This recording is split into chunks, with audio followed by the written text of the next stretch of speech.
हरे कृष्ण। सभी भक्तों का हार्दिक स्वागत।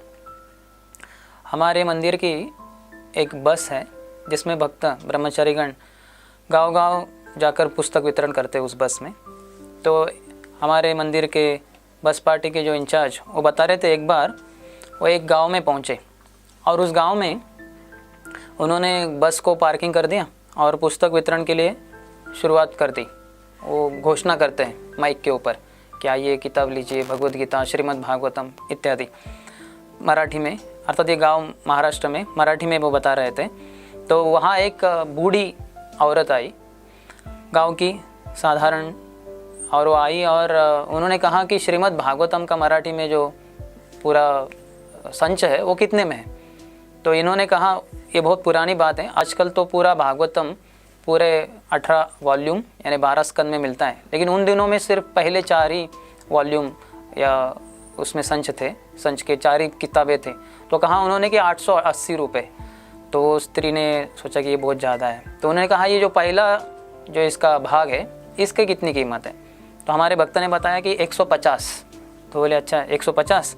तो तुरंत उनके पास एक बटुआ था, जैसे आपको पता होगा गांव में कैसे माता जी लोगों के इधर बटुआ होता है, तो उन्होंने बटुआ निकाला और उसमें से 10-10 की नोटें थे उसमें, 10 साधारण, और वो कही कि ये मेरी रोज़ की अमानत है, मैं इसको बाजू में रखती हूँ।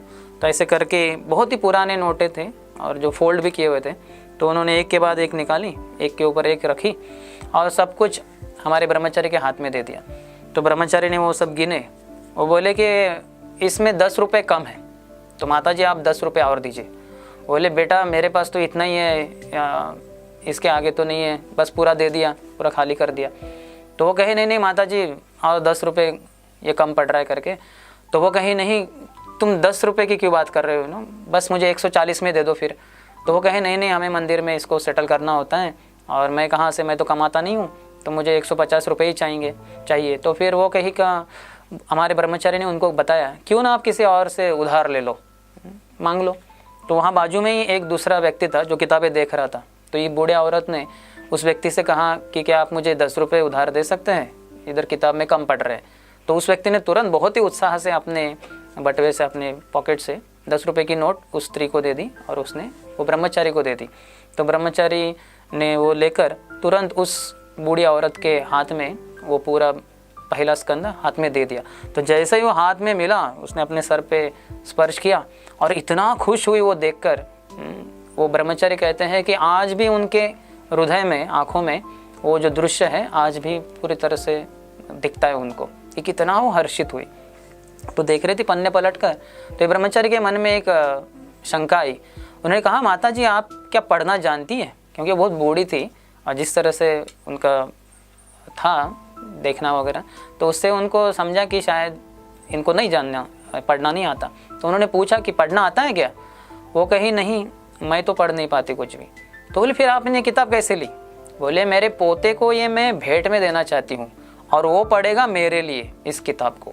तो ये सुनकर ब्रह्मचारी इतना प्रसन्न हुआ कि ये औरत जो अपनी पूरी आमदनी है, जो थोड़ा कुछ बचाया हुआ है, उसको पूरी तरह से दे रही है और एक श्रीमद् भागवतम के स्कंद को खरीदना चाहती है और वो भी देगी भेंट में अपने पोते को और उसके द्वारा सुनेगी। तो कितना ये जो स्त्री है भक्ति भावना से भरी हुई है और इनको कितना प्रभुपाद की किताबों में कितना आनंद आता है।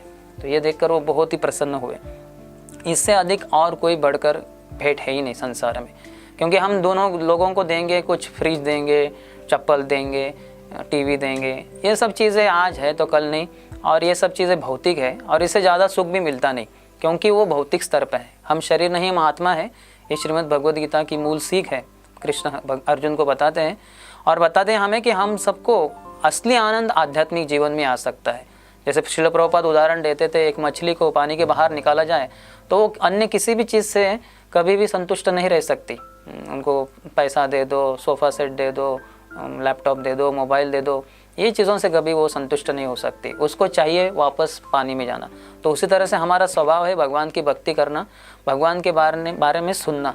तो वो सुनने के लिए श्रील प्रभुपाद ने ये किताबें लिखी हुई है। जैसे हमने पहले कहा था, ये बृहद मृदंग है, इसकी आवाज़ संसार में सब जगह पे सुनाई दे सकती है। तो इस तरह से इस मृदंग को श्रील प्रभुपाद के किताबों के द्वारा हम पूरे संसार में इसका आवाज़ गूंजना चाहते हैं, जिससे कि लोग सुनकर अपने बारे में जानें, भगवान के बारे में जानें, हमारे शाश्वत संबंध के बारे में जानें, और उसके द्वारा ही एक जीवात्मा पूरी तरह से प्रसन्न हो सकता है। तो ये हमारे लिए बहुत ही अच्छा अवसर है। इस मैराथन मंथ में हम सभी लोगों के पास जाकर उनसे निवेदन करते हैं, कृपया इन किताबों को लीजिए और अपने जीवन में खुशहाली, सुख, शांति, समाधान को पाइए। बहुत बहुत धन्यवाद। हरे कृष्ण।